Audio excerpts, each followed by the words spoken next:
गोस्वामी जी रामायण में लिखते हैं कैसे बांटा।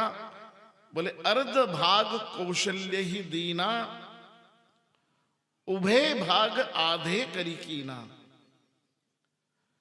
मान लीजिए 1 किलो खीर निकली थी, तो उस 1 किलो खीर में से आधा किलो खीर तो सीधी किसको दे दी?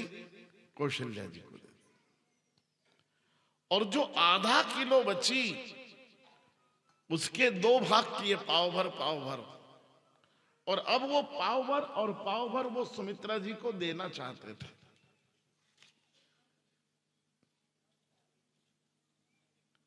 आधा किलो तो किसको दे दी? सीधी कौशल्या जी को। आधा किलो बची, उसके 2 हिस्से किए उन्होंने, पाव भर पाव भर, आधा पाव भर पाव भर। और अब सुमित्रा जी को देना चाहते थे। आंख ही आंख से सुमित्रा जी को कहा इधर आओ। और सुमित्रा जी जैसे ही लेने आ रही थी कि कौशल्या जी कैकेयी महारानी बीच में चिल्ला उठी एकदम। और उनके बोलने की आवाज गोस्वामी जी ने लिखी, कैकेयी कहन अपसोदयम। महारानी कैकेयी ने कहा कि महाराज आपने कौशल्या जी को दे दिया, सुमित्रा जी को बुला कर दे रहे, तो हमें कब दोगे? कैकेयी कहन अपसोदयम। कैकेयी ने कहा महाराज हमें भी तो दो। तो सुमित्रा जी पीछे हट गई और कैकेयी को कहा कि एक काम करो, पहले तुम ले लो, मैं बाद में ले लूंगी। तो जो प्रसाद सुमित्रा जी को लेना था वो महारानी कैकेयी ने पहले ले लिया। अब देखना बांटने में गड़बड़ हो रही है, क्योंकि दुनिया में बटोरना बहुत सरल है, बांटना बहुत कठिन है। जिनको भगवान ने 2 बेटे 4 बेटे दिए हैं, उनसे पूछना कि बंटवारा कितना कठिन होता। आप कितनी भी सावधानी से बांट दो बच्चों के बीच में, तो आखिर कोई ना कोई एक आध तो घर में डायलॉग मार ही देगा कि वो सड़क का मकान उनको दे गए और गली में हमको फंसा गए पिताजी बोले। वो ट्यूबवेल वाला खेत उनको दे दिया और वो जिसमें से नाला निकला वो खेत हमको पकड़ा गया। आखिर कितनी भी आप सावधानी से बांटो, कोई ना कोई ब्लेम जरूर आएगा आपके ऊपर। क्योंकि बटोरना जीवन में बहुत सरल है, पर बांटना, अरे भगवान नहीं बांट पाया यार अपने को, सबको सुख दुख ज्यादा कम कर दिए उसने। किसके यहाँ राशन कार्ड में पन्ने कम पड़ गए, इतनी संतान दे दी, और कई नारियल फोड़ फोड़ के वो घबरा गए बेचारे। अब लालू यादव क्या नो, अब क्या करें? कई साथी बांट रहे हैं चिंतामन गणेश का भगवान का। ये भगवान भी ठीक से नहीं बांट पाया, तो आखिरी में भगवान को अपनी भूल सुधार करना पड़ी। भगवान ने कहा मैं धन बराबर नहीं बांट पाया, जमीन जायदाद बराबर नहीं बांट पाया, स्वास्थ्य बराबर नहीं बांट पाया, सुख दुख बराबर नहीं बांट पाया। तो भगवान ने आखिरी में एक चीज की कि मैं एक चीज बराबर बांट रहा हूं। और वो एक चीज कौन सी बराबर बांटी भगवान ने? वो कहते मैं सोना चांदी तो सबको बराबर नहीं दे पाया, संतान सबको बराबर नहीं दे पाया, शरीर सबको एक जैसा नहीं दे पाया, किस्मत सबकी एक जैसी नहीं दे पाया, पर हां मैं अपनी भूल सुधार करता हूं और एक चीज में सबको बराबर बांटता हूं। बोले क्या? बोले हरि व्यापक सर्वत्र समाना, प्रेम ते प्रकट होई में। भगवान ने अपने आप को बराबर बांटा है।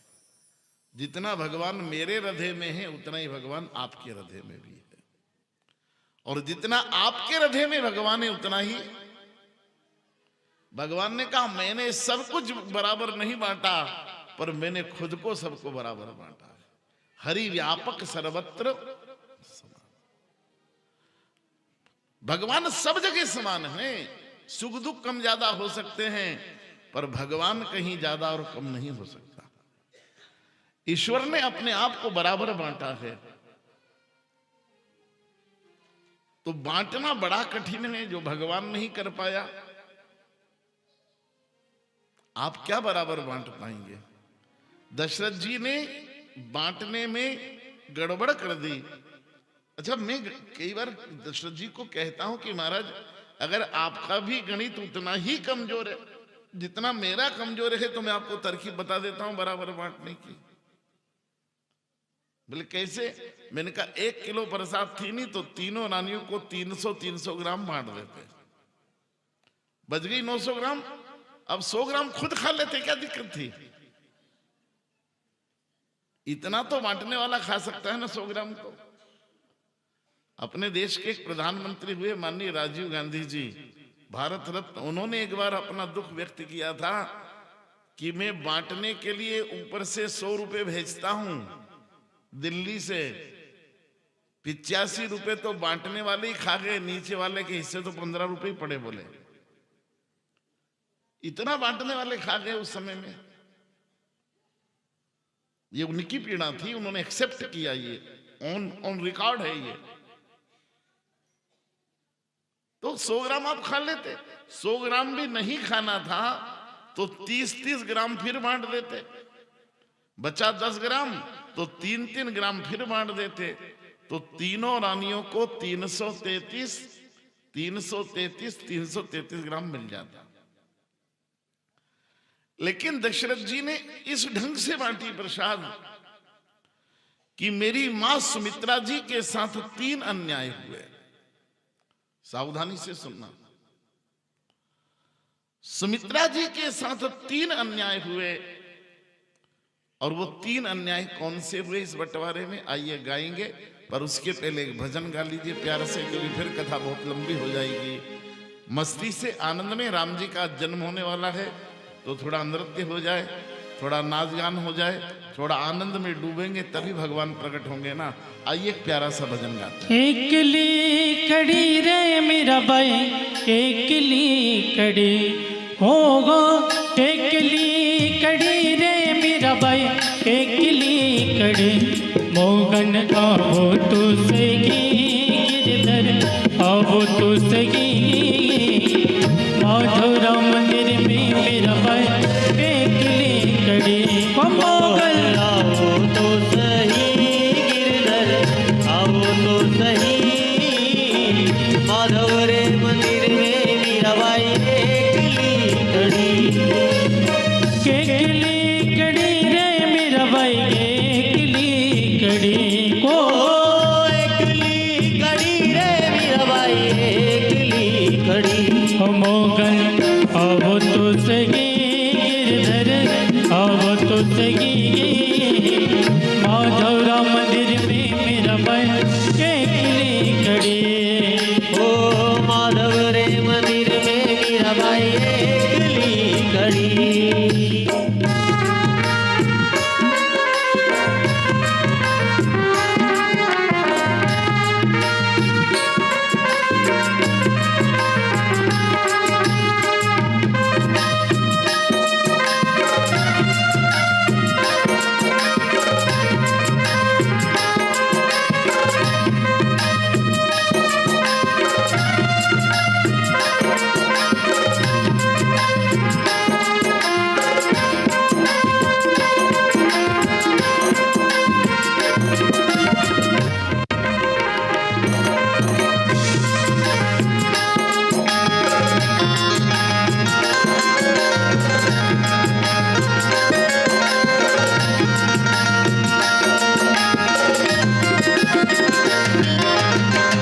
कहूँ तो सांवरा में और मुकुट बन जाऊँ, कहो तो सांवरा में मोर मुकुट बन जाऊँ, कहूँ तो सांवरा में और मुकुट बन जाऊँ, कहो तो सांवरा में मोर मुकुट बन जाऊँ, और फेरन लागे सांवरा ने, लागे सांवरा ने, फेरन लागे सांवरा ने, लागे सांवरा ने, मस्तक पर रम जाओ रे सांवरा, मस्तक पर रम जाओ रे, रे मस्तक पर रम जाओ रे सांवरा, मस्तक पर रम जाओ रे, मोगन अब तो सगी गिरधर अब तो सगी, माधुरा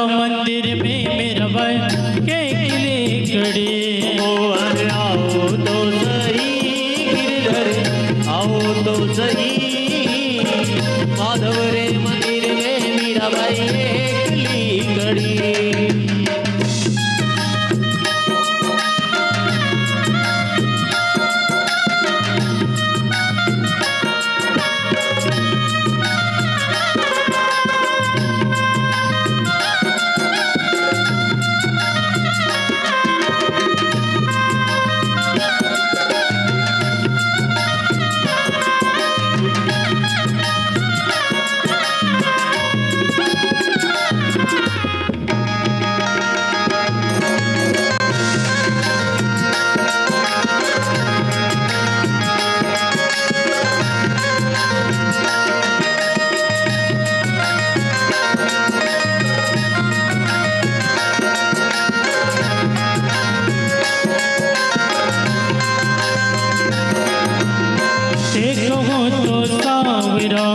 जल जमुना बन जाऊं, हे कहो तो सांवरा में जल जमुना बन जाऊं, हे कहो तो सांवरा में जल जमुना बन जाऊं, हे कहो तो सांवरा में जल जमुना बन जाऊं। और रावण लागे सांवरा ने, रावण लागे सांवरा ने, रावण लागे सांवरा ने, रावण लागे सांवरा ने, अंग अंग रम जाओ रे सांवरा, अंग अंग रम जाओ रे, रे रे रे अंग अंग रम जाओ रे सांवरा, अंग अंग रम जाओ रे। हो गए आओ तो सगी गिरधर, आओ तो सगी माधवराव मंदिर में मेरा भाई केली खड़ी। आओ तो सही गिरधर, आओ तो सही माधव रे मंदिर में मेरा भाई केली खड़ी।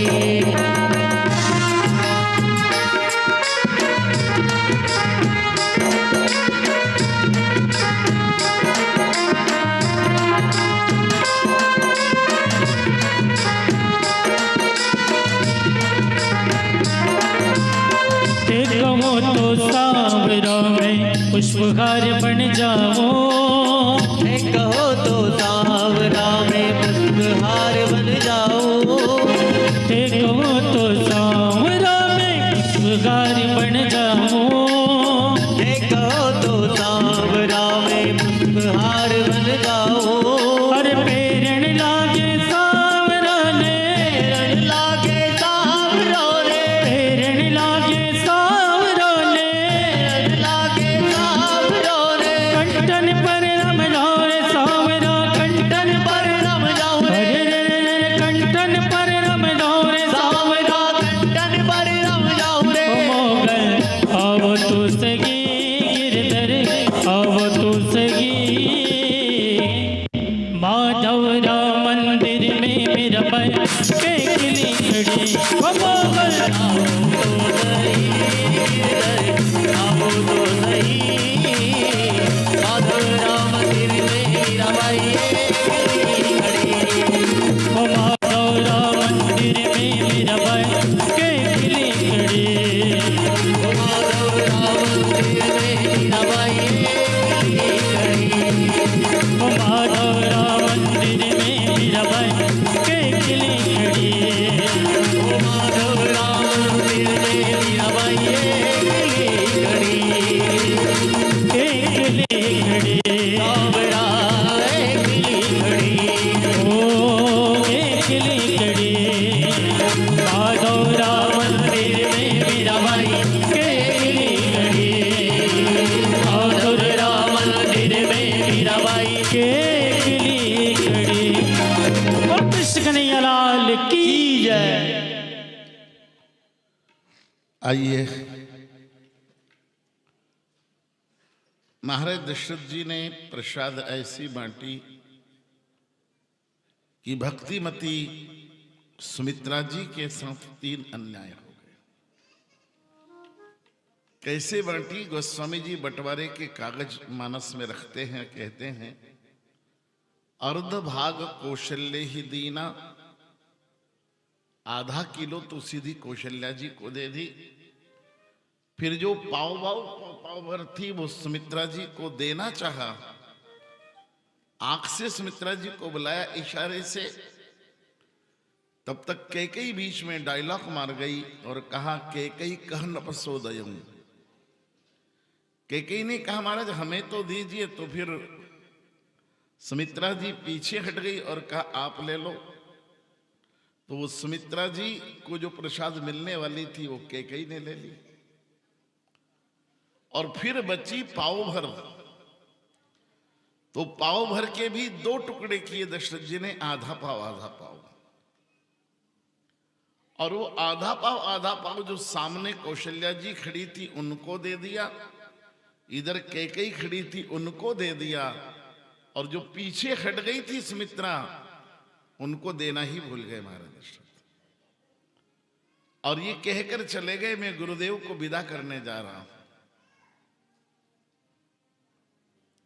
जब कौशल्या जी को पता लगा कि महाराज ने सुमित्रा जी को तो दिया ही नहीं, तो बाद में जो उनको प्रसाद मिला था आधा पाव, वो उन्होंने सुमित्रा जी के दाहिने हाथ पर रख दिया और कहा कि आपको महाराज देना भूल गए, आप पीछे हट गई थी तो प्रसाद नहीं ले पाई, तो मैं आपको ये प्रसाद देती हूं। और कैकेयी ने देखा कि कौशल्या जी ने आधा पाव प्रसाद देकर यश अर्जित कर लिया, तो मैं भी क्यों चूकूं। तो कैकेयी भी सुमित्रा जी के पास गई, लेकिन डायलॉग मारती हुई गई। बिना डायलॉग के कैकेयी जा नहीं सकती।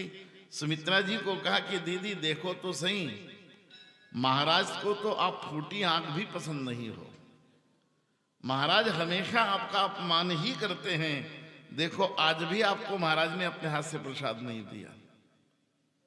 लेकिन सुमित्रा जी मन ही मन सोचने लगी कि दे तो मुझे ही रहे थे, बीच में तुमने आगे बढ़ के झपट्टा मार लिया। महाराज ने बुलाया तो मुझे ही था, मैं जा रही थी, लेकिन तुम बीच में बोल उठी कि कैकेयी कह नपसोदयम, तो मैं पीछे हट गई। ये है चोरी और ऊपर से सीना चोरी। खुद आगे बढ़ के ले भी लिया और डायलॉग और मार रही है कि महाराज आपको फूटी आंख भी पसंद नहीं करते। देखो महाराज ने आज भी आपको प्रसाद नहीं दिया, लेकिन सुमित्रा जी कुछ बोली नहीं, सुनकर चुपचाप रह गई। क्यों? क्योंकि भक्ति का लक्षण कहना नहीं है, भक्ति का लक्षण सहना है। कर्म कहे बगैर मानता नहीं है, और भक्ति कहती नहीं है, भक्ति सिर्फ सहती है। और आप देखना आपके परिचित में भी कोई माता बहन या पुरुष ऐसा मिल जाएगा जो काम तो बहुत करता है पर किए बगैर रहता नहीं, और कहने के बाद सब गुड़ गोबर हो जाता है। काम तो बहुत करते हैं लोग, पर वो कहकर बता देते, एहसान जता देते हैं। कहकर बता देना और एहसान जता देना, ये सब गुड़ गोबर हो जाता है। घर में कौन करता? मैं ही करती हूं, और कौन करता है? ये बाकी को क्या, बाकी को तो टीवी देखने से फुर्सत नहीं, कौन करे? मैं ही मरती हूं, मैं ही खपती हूं। ये करे धरे पर सब पानी फेर लेते हैं, क्योंकि कर्म करता तो बहुत है, लेकिन दुर्भाग्य है कि वो कहकर भी बता देता। भक्ति का लक्षण कहना नहीं है, भक्ति का लक्षण सहना है। दो चीज हमारी संस्कृति में सावधानी से सुनना, एक धरती और दूसरी भक्ति, दोनों ही सहना जानती है, दोनों कहना। अगर आप में भक्ति है तो जरूर आप सहते होंगे, मगर कहते नहीं। धरती सब सहती है पर किसी से कहती। धूप सहती है, बरसात सहन करती है, गर्मी सहन करती है, आप कूड़ा कर डाल दो तो वो भी सहती है। आप थूक भी दो धरती पर तो धरती आपका थूक भी सहन करती है।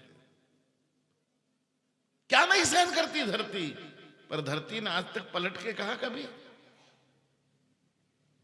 कि जो केवल सहना जानती है, कहना नहीं जानती, वही भक्ति है। और भक्ति का दूसरा लक्षण सावधानी से सुनना। कैकेयी ने कहा हमें भी दो ना महाराज, तो सुमित्रा पीछे हट गई और कैकेयी को आगे बढ़ा दिया। जो अपने आप को सरेंडर कर ले, पीछे हटा ले, समझौता कर ले, वो भक्ति होती है। कर्म कभी पांव पीछे नहीं हटाता। जिन दिन भी पांव पीछे हटाएगी, कौन हटाएगी? भक्ति हटाएगी। अगर आप में भक्ति का लक्षण है तो ये समझौता घर में आप ही करते होंगे, कोई दूसरा नहीं करता होगा।